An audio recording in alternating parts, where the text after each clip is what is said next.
I just received this Aicevoos thermal imaging camera, and out of the box, it is working perfectly. It's got a fair amount of charge on it as it was received, and it's very accurate. I just finished TIG welding some parts, so we can see here that they're still really warm.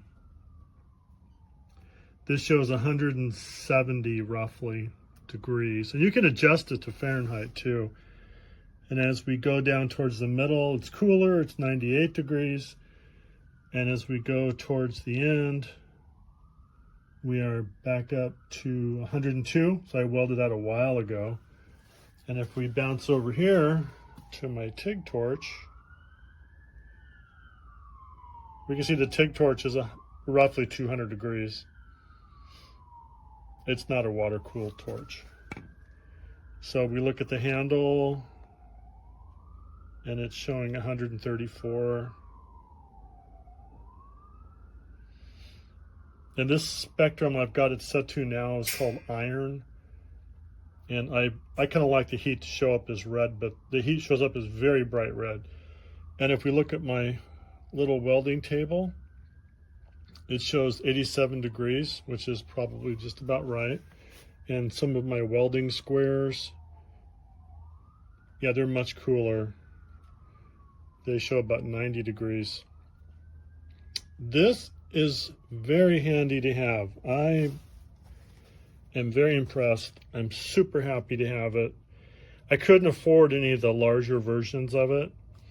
And it's got an auto shut off. It's got a multiple color palette, so you'll have fun going through and selecting the color palettes of your choice. Really nice box too. Wow, this thing, I mean, it didn't skimp when it came to boxing this.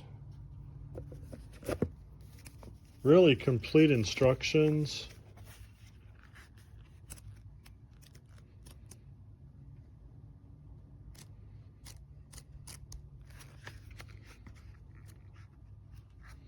The instructions at the front are in English.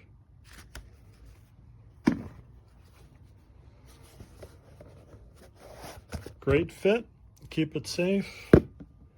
All in all, A+. I would definitely recommend this. I think it's a great product, super handy to have in the shop. Be very nice when I start doing like electrical work on some larger projects. I'll be able to check the temperature of any of the circuits I might be working with to see how they're running, you know, check relays, things like that. So yeah, nice product. I would recommend it. We got an excessive number of thermometers to compare the accuracy against. That's reading about 84, 84, 83 point something. And then this one reads low for some reason. I should probably play with the settings a bit, but it reads, 79, 80, depends what you're pointing at, obviously. But this reads a bit low. Meanwhile, we're going to open this. It's got that magnetic style of opening. I like that. I'm a simple person. We get rid of the foam. It used to be USB cables it comes with, but I already got like 90 of them, so got rid of those. Hold the power button here for, 5-6 seconds. Takes a while to power on. And then while that's going, we're going to compare against, let's see, that's 84, 84, 84. And this reads, once it starts up, takes a while, adjust, 79-ish. You can see the fly trap that's measuring right there is reading 80, the hot spot is 82.7-ish, So it might read a little bit low, but there's the emissivity settings that you can change. That's why you should probably read the instruction manual, and you'll get perfectly accurate. Really, what I was looking for was, you got a cold spot and you got a hot spot, right? What I was trying to find with this was maybe I thought, wow, it's really hot in the summer, really cold in the winter. I thought maybe I'd find missing insulation or something in the walls. Turns out it's just Arizona. Yes, it is 84 degrees inside. It's the summer here.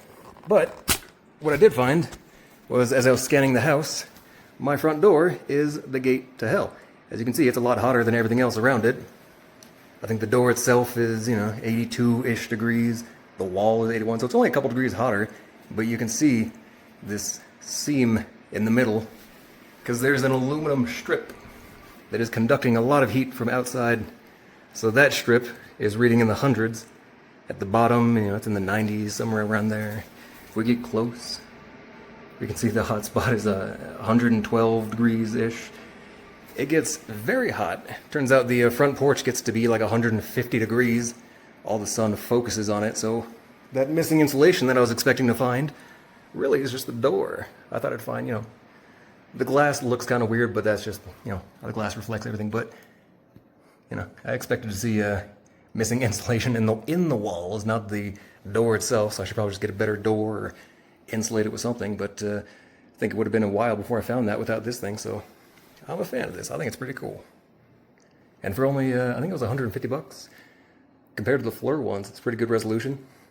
And again, I wasn't even looking for like exact accuracy. It doesn't have to get down to a tenth of a degree.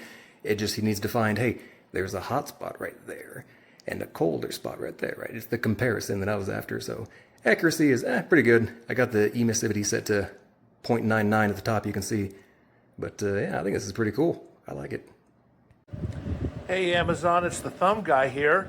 I've got this infrared camera and I thought I would show you how it operates. In front of me here is a console style air conditioner, and you can see the blue represents the cold air coming out of it, and then that red tube right there is the exhaust tube with the hot air. And so I'm going to point this around to a few things in the room, and you can see just how it's representing things and how it comes out. I'm pretty happy with it. You can see my faint reflection in the glass window behind me. And if you didn't know, glass is opaque to infrared, so you're not going to see what's on the other side of the window. You're going to see the heat getting reflected off of it. But as I move this around the room, you can see I've got a TV that I had just switched off, and it still has some residual heat in it. And you can point this around the floor and see, how different vents and things like that. It's really useful for troubleshooting forced air and making sure everything's sealed up. And yeah, I'm really happy with it. It has good detail, good sensitivity, and it even shows spot numbers on different selections there. You can see the temps there in Celsius. So anyway, I hope you found this useful. Thanks for joining.